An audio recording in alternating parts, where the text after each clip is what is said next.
Hey y'all, I'm back and I have more of your paranormal stories, and we actually have an update to a story I read recently, so I'm really excited to get into this. This says, update some of my mother's stories and my experiences at my grandma's. I feel like I have cotton mouth right now. I don't smoke weed, but my mouth is so dry. This is gonna be interesting. Hi Court, it's Alex again with an update and some of my mother's stories. So update, I'm still in this old stagecoach house because it's close to my uni and brother's school, plus it's a long-term lease, but more has happened. Last week, I was woken up at 3:47 a.m. every night without fail. First day, I thought it was a fluke because my music randomly stopped, but the next night, it was because my packed prom dress from 2022 fell off my side. Side of what? Maybe side table? I don't know. I thought my cat knocked it off, but he wasn't even in my room, and it wasn't near the edge. It had to have been pushed off. The third night though, I was literally slapped awake. I felt it on my face.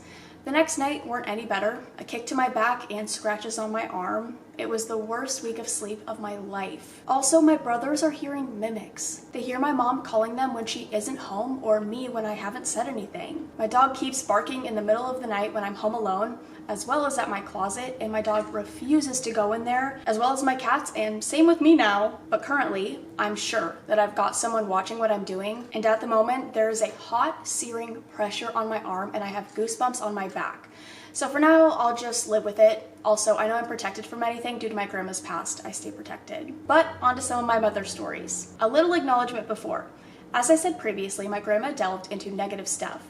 She has multiple attachments and none are positive. She messed with Ouija boards and it affected my mother and aunt's lives a lot. Most of these stories are just the weird ones I was told as I was young when I was first told them. So these are two later stories, as well as a story from when she was a baby. And I'll do another post where I can get into the worst stories. The first story I was told was when my mother and uncle were home alone, as my auntie and nan were shopping. Their house at the time had metal floating stairs, which is relevant to know. Her and my uncle were upstairs and they heard the back door open and shut, so they thought it was my nan and my auntie. But no one yelled they were home. Then came the footsteps up the stairs. Again, no words came from who it was. So my mom and uncle climbed out the window onto the porch roof and down to the street. The neighbors came by to check on them and they told them what had happened. He went to check through the house and no one was there, but the room door that they were in was wide open. Another house they lived in had a path down the side to a field to the back of the house with a tree close by. I think it was a peach tree, but I can't remember. And for months, they saw a boy that kept walking down the side and disappearing. One day, he apparently told my grandma that the tree roots would cause the sidewall of the house to crumble down, so they moved out. 3 months later, the tree roots caused the whole side of the house to fall. The worst part is that that was the side my mother and auntie's room were on. I'm like a little ghost boy, like saving your life. A story about my mom that's more negative was when she was a baby, literally a few months old. She had a crib and it happened most nights where the mattress would levitate and shake until she was placed into it. And it was most nights. And a few times as a child, her bed mattress would again levitate until she was in it, like something fucking wanted her. What do you mean in it? Inside the mattress? I'm like, what does that mean? After that, I also decided to add 2 more stories from my grandma's house of mine. These are 2 reasons I refused to stay at her house when me and my siblings went. The first one is when we were staying there because my mother was in the hospital having my youngest brother. There was a toilet downstairs that we all used because all 5 of us kids, me, my brother, our 2 stepbrothers at the time, and my aforementioned stepsister at the time, slept in the living room. I went to use the toilet in the morning, and as I went to leave, I couldn't open the door at all. I was stuck in there for 5 minutes before I could get out. And when I did, there was a woman in a black dress. I then went to go through the dining room and kitchen area that was separated from the hallway again by the door. I went to go back into the living room, but again, when I tried to open the door, it would not budge. Neither of these doors have locks, and I'm a strong person. I could take down my brother who did rugby, and I carry 30 kilograms, I don't know, of dog food, so it's safe to say a door shouldn't be hard to open. After 15 minutes of pushing the door, it opened, and I literally fell to the floor. When I told my grandma, she told me it was my grandpa's mother who has a distinct hatred for her, and by extension, me. The doors were also new and shouldn't have been hard to open. The rest of the time I stayed there, the door always tried to shut my fingers in the door, and a few times succeeded, and every time it happened, the woman in the black dress was there, smirking at me. The second story is when my youngest brother was 3, and the 2 of us stayed there while my brother was with my dad, step-siblings with their mother, and my mom and boyfriend at the time were at his work in Oxford, so nowhere near where I lived. We stayed in the guest bedroom, which had a queen-size bed and a closet of mirrors. I always have hated mirrors facing my bed because I grew up with the mirrors are portals thought, so I was already uncomfortable in this room. One night, my brother had gone to bed much earlier than I did, and when I joined him in the room, there was another figure in the corner, and I knew it was not Jack's, as I always felt some sort of comfort when he was there. It was negative and heavy, but I had no choice but to sleep in there and protect my brother from whatever it was. And the next night wasn't much better. I was up late talking with friends over messages when it hit 3 a.m., and something fell in the mirror closet. Then, something grabbed my ankle and started pulling me down the bed. I shouted the Lord's Prayer over and over again until it stopped, and I scrambled up the bed, grabbed my brother, and said my protections. I'm safe with the Lord's light. I grew up Christian. Until 4 a.m. hit, and it all stopped. Safe to say, I never stayed there overnight again. I don't even know how you stayed there overnight after, any of this. The woman in the black dress would be enough for me. And also laughing at me when she slams my fingers in the door. Okay, this next story might be kind of hard to read. There's a note, it's just one big paragraph. If you guys submit a story, please just break it up into paragraphs. Even if it doesn't necessarily need to be, it's just easier to read. But I'm gonna try. This says, a boy and his love for soccer. Hey Courtney, my name is Julie and I have a really creepy story for you. The story isn't actually mine, instead the story is from my dad's youth. I asked him and he gave me the okay to share it with you. For privacy reasons, I'm changing the names and locations, but I'm sure it won't change the creep factor of the story. Side note, my father is Latin American, but my mother was not, so I never grew up learning Spanish. Please forgive the unfamiliar words, but all spoken words will be in English, as that's how my dad told me the story. I hope you enjoy. This story takes place when my dad was about 10 years old. My dad grew up in South America in the 1970s, and there was very little for young boys to do during the summer. Block parties, going to see movies, and playing football, soccer, that was it. My dad's town had a home team, so the town had a field dedicated to that team. The field was also always open for young boys to play in, as the saying was, there are future players, let them play. There was also a lot of rules on the ground, like make sure to keep it clean, make sure to put all the soccer balls away before you leave, and never go past the gate at the end of the field. At the end of the field, there was a big iron gate that acted as a wall with a sign that read, "You are loved," and "Don't do it." The reason for this is because beyond the iron gate is a very steep cliff that drops off about 20 feet. The gate had only been up for about 30 years or so, and there was a good reason for it. Now, a little backstory on that gate brings this story to about 30 years prior. The 1940s, when my grandpa was a boy, the field had been open then too, but the rules were a bit less strict, and the iron gate at the time was just a waist-length wooden fence. My grandpa was quite the football player and would always play with the boys from town, from evening till later in the night before all the moms would start calling their kids back for dinner. One boy in particular, who the town called Chancho or Piggy in English, affectionately, would hate when the dinner call came. Chancho was a poorer boy who grew up with great parents who were loved by everyone in the town. Though they didn't have a lot, they were always willing to help where they could and were pretty close with my grandpa and our family. This meant that Chancho, sorry if I'm even saying that wrong, I'm not good at this. This meant that Chancho had to help his family a lot. He would even miss school and being able to play football with the other boys most days to help his family. This night in particular, all the kids were being called home, everyone except for Chancho and my grandpa at the time. Chancho, "Aw, I don't want to stop playing." My great-grandma, "Time to come home now, Pedro." My grandpa, "Sorry, Chancho, I gotta go home now. Can you clean the rest of the balls up?"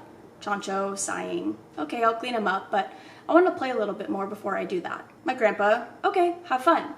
My grandpa then proceeded to go home for the night, and the next morning my grandpa was awoken by lots of talking and what sounded like crying and sobbing in the house. Fuck. I had a feeling that's where this was going, but I wanted to be wrong. My grandpa got out of bed and went to the living room of his home. There he found his family, the padre, the town priest, and Chancho's mother and father, who were sobbing and crying on the shoulder of my great-grandmother and grandfather. My grandpa, "Mama, what's happening? What's wrong?" My great-grandfather, "Pedro, come here, I need to explain something to you." "Yes?" "You remember your friend Chancho?" "Yes." "Pedro, Chancho died last night. He's gone." My grandpa's face must have shown his confusion because they went into detail to explain what happened. Sometime in the night while Chancho was playing, he kicked the ball a little too hard and it went over the wooden fence. They believe Chancho didn't want to lose the ball, so he climbed over the fence and tried to scale the cliff to get the ball, but fell to his death instead.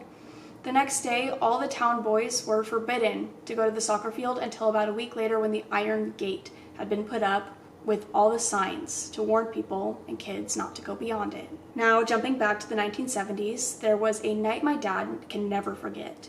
He was up late playing with his town friends when a kind boy that no one recognized approached them to ask if he could play with them. All the boys agreed, as it was a rule to allow even the worst player to play along, so they can be taught how to play. Soon it got dark and many of the boys started to hear their parents call them home for dinner. The last players on the field were my dad and the stranger. My dad knew that he too would be called home for dinner, so he kindly asked the boy to help him clean up the field before he left. My dad had bent down to reach for a soccer ball that was on the ground close to the stranger when something caught his eye. The stranger was wearing no shoes and had blackish red like goo on his feet. Confused, my dad then bent back up, soccer ball in hand, to look at the boy. To my dad's shock and surprise, the boy's face was covered in blood, dirt, and part of his face looked like it had been smashed. My dad was freaked out, but didn't want to alert the boy that he knew something was wrong, so my dad kept his head down and said, "Hey, let's get these balls up fast," making sure not to look back up from the ground as he cleaned up the field. The boy then spoke up in what sounded like a very garbled and broken tone. "I don't want to stop playing." Lucky for my dad, after the boy spoke, my grandma yelled for my dad to come home for dinner.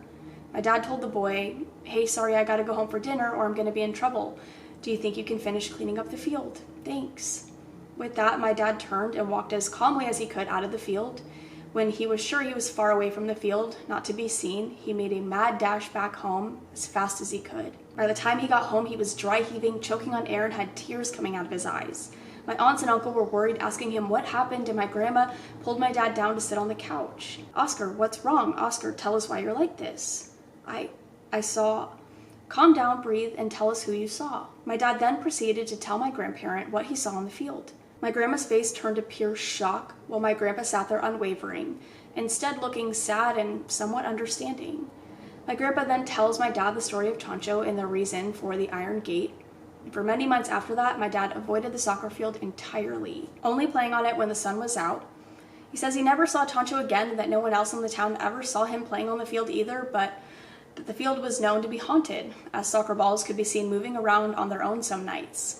Thankfully, that was many years ago, and the field, the iron gate, and the cliff no longer exist. Instead, in its place, a shopping mall was built. The only people alive today who remember the field and Chancho are my dad's family and the town's church, who have a small picture in the main cathedral for him, the only living memory of the boy who passed away due to his love of soccer. Another thing my dad explained is that he believed he saw Chancho because of his disorder. My dad has been epileptic. I can't say that. Since he was 5 years old, and believes because of his epilepsy, he is able to see a lot of things that people can't. Because of this, my dad has a lot of stories from his past that involve the supernatural. I hope you enjoyed, and let me know if you want to hear more of my dad's scary stories. P.S. Sorry for any grammar or spelling issues. You're fine. That actually was not that bad to read. The paragraph, the really long paragraph, but that is probably one of the saddest things I've ever read in a paranormal story. It's like, that's truly heartbreaking. Like, this poor kid just didn't want to like get in trouble and wanted to be able to clean the field so he could keep playing. Like, that's, oh fuck. I would love to hear more of your dad's stories if you would be willing to share. And it's so scary, like the thought of just, I don't fucking know. Like, seeing him like that and you knowing what happened to him, like, that's horrific. Okay, and I'm gonna read one more. This says, "The UFO, the unknown, and the devil." Hey Courtney, I've been watching your videos for a while now, and I have a few stories I wanted to share. I've had a ton of paranormal experiences. The 3 stories I'm about to share both happened last year in November during Thanksgiving week. I was 14 when this occurred. I was at deer camp hunting with my dad. We were staying on a nice lady's property. My uncle was not at the camp yet, and the lady was in her house, so me and my dad were alone. We were in a small town. There were a lot of cornfields and trees around us. The nearest gas station was miles away. I had asked my dad if we could have a bonfire. He said we could, so we started a bonfire in the fire pit. My dad's truck was backed up close to the fire pit, and we were sitting on his truck bed. I was pointing and naming constellations, since it was my first time in a while that I could actually see stars. Where I live, there's a lot of light pollution. As we're looking up at the sky, I see a string of lights. At first it was 3, and then within seconds, it was at least 30, all in a row, just above the treetops. We stared in awe, and it disappeared within half a second. My dad has seen a lot of that stuff, and it wasn't my first time, but it was the closest I've come to seeing a UFO. It was surreal and really pretty. I would be so freaked out. 30 lights just in a row that disappear in a second. The second story I'm gonna share happened after my uncle got there.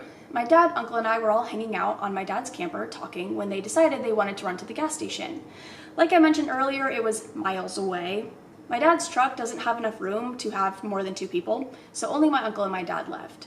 I was sitting in the camper playing on my phone waiting for them to get back. About 10 minutes after they left, I heard a guy talking, and whatever was talking sounded exactly like my dad. To get an idea, my dad's in construction, so he yells a lot as his normal voice. And his voice has a weird roughness to it that can't be mimicked. So hearing this, I froze and started crying. I have this weird thing where I start tearing up and sneezing whenever something paranormal happens. I've been like that for years, so I know for certain it wasn't human, whatever it was. A mimic. It was a mimic of your dad. For this third story, it happened on Thanksgiving night. It's shorter than the other two. We were eating Thanksgiving dinner that night, and after finishing dinner, me and my dad went back to our camper to go to bed. The next day, my uncle came over to show my dad what his camera had picked up. My uncle's camper had a security camera pointing towards the hall leading to the bedroom section of his camper. Anyways, the picture he showed us was my dad in a flaming skull with devil horns. The flames and horns were hardly visible, but I saw them and pointed them out. I felt really uneasy after that, and thinking about it now, I still feel uneasy. Thank you for taking the time to read this. I have more stories if you want to share. Yes. Wishing everyone a good day. That was sweet. Okay, that last story though reminds me, oh my God, when I was in I don't even know, elementary school, middle school, we used to have a cabin up in Flagstaff in Arizona, and we would go there almost every weekend. And we had this little closet game room thing. I don't even know. It was like a closet within a closet that we played in, but we would sit down there with our portable DVD players.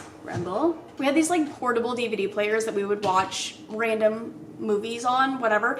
And my parents had gotten a box set of these ghost stories, and I would sit down there and binge watch them. You guys, I've loved scary shit my entire life, but I was watching one of the scary stories and these were terrifying. I wish I remembered what they were called because I would love to find them. But there was one story I will never forget. It was this man who was closing at his job at a restaurant, bar, or something like that. And he went to take out the trash, and through the window before he walked outside, he saw the devil just standing outside. He saw the red glowing eyes, the horns, all this shit. And he dropped the trash and ran out the other door and just left. There's obviously more detail than that, but I'm just trying to summarize because you guys know how I get. So yeah, don't like that. Flashbacks. All right, well, that's all I have for now. I hope you guys enjoyed. If you guys have any other paranormal stories you want to share with me or the community, I will have my subreddit linked down below. Other than that, I'm gonna go, and I love you guys so much. I will see you in the next one. Bye.